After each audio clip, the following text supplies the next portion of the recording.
They say you never truly know someone until they break your heart. I thought my husband was my forever, until the night I saw my son's eyes and realized he had known the truth all along. What truth? That my husband wasn't the man I thought he was, and that my quiet revenge would destroy him in the most poetic way possible. Hi, I'm Elena. For 10 years, I built my marriage brick by brick, love, loyalty, and endless patience. My husband, Mark, was charming, the kind of man who could talk his way out of anything. He used to call me his anchor, and I believed him. We had a beautiful 8-year-old son, Noah. My whole world revolved around them. Mornings filled with burnt toast and laughter, evenings with movie nights and tired cuddles. It wasn't perfect, but it was ours. Until one day, tiny cracks started to show. It started with late nights at work, missed dinners, unanswered calls, the smell of perfume that wasn't mine. I tried to convince myself it was stress that I was overthinking, but the gut never lies, does it? One night, after putting Noah to bed, I saw Mark's phone light up. A message popped up from someone named Lila. It read, "Can't wait to see you again. Last night was perfect." My heart dropped so hard I could hear it. I scrolled further, and the truth unfolded like a nightmare. Photos, messages, dates that overlapped with business trips. Mark wasn't just cheating, he was building a second life with her. That night, I sat on the bathroom floor, staring at the tiled wall until my tears ran dry. I wanted to scream, to destroy something, but Noah was sleeping just a few rooms away. And somehow, my son's peaceful breathing reminded me, I wasn't just a wife, I was a mother. I had to stay composed. For him. The next morning, I watched Mark sip his coffee, pretending everything was fine. The liar smiled at me, kissed my forehead, and said, "You look tired, babe." I almost laughed. Tired?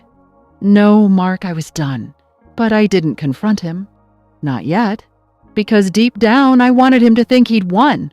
And I wanted my revenge to hit harder than any argument ever could. A few weeks later, Noah started acting strange. He'd get quiet when Mark came home. He clung to me more. Once, while I tucked him in, he whispered, "Mommy, why do you cry when Daddy says he's working late?" My heart froze. He'd seen me. He knew. Children notice more than we give them credit for. And in that moment, I realized my son's eyes held the truth. He already knew who his father really was. That's when I decided I wouldn't just walk away. I'd make sure Mark lost everything he took for granted. You see, I wasn't just a wife. I was also the silent partner in Mark's startup, the one who handled the finances, the paperwork, the taxes. He always said, "I'm the face. You're the brains." Well, the brains were about to take over. Quietly, I gathered everything. Proof of his affair, financial records, copies of every shady deal he'd made. Turns out, Mark had been funneling company funds into his personal account to take Lila on vacations and buy her gifts. I documented everything. Every receipt, every text, every lie. And then, I played my part. Sweet, naive Elena, still clueless, still smiling. For weeks, I cooked, cleaned, laughed, and let him believe he was untouchable. Until the night of our anniversary, Mark came home with roses. 10 years, he said. "You're my everything." I looked him right in the eye and smiled. "You too, honey." We ate, we drank, we toasted. Then, as he reached for dessert, I slid an envelope across the table. Inside, printed screenshots, bank statements, hotel receipts. And at the bottom, divorce papers. He went pale. "What is this?" he stammered.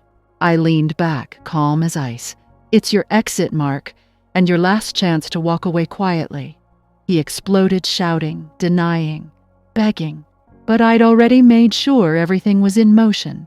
The next morning, while Mark was still fuming, I took Noah, packed our bags, and left. By the time he got to the office, he was locked out of his own company because the board, with the evidence I'd given them, voted to remove him. Financial fraud. Breach of trust. Everything he'd hidden behind my back, now exposed. Lila?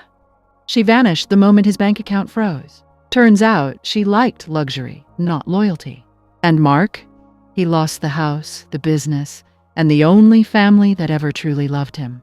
As for me, I bought a small place by the coast. Quiet, simple, safe.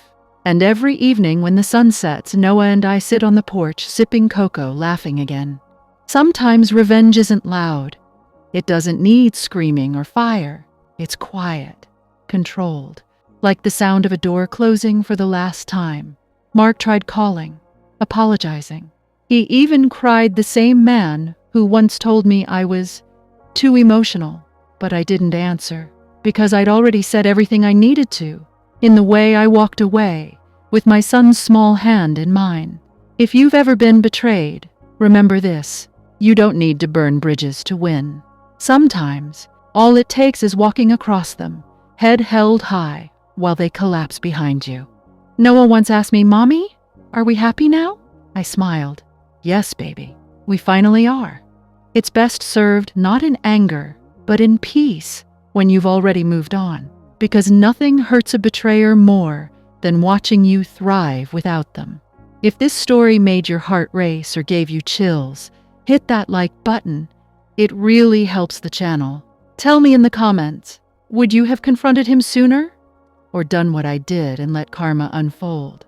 And don't forget to subscribe for more stories like this, because sometimes revenge isn't cruel. It's closure,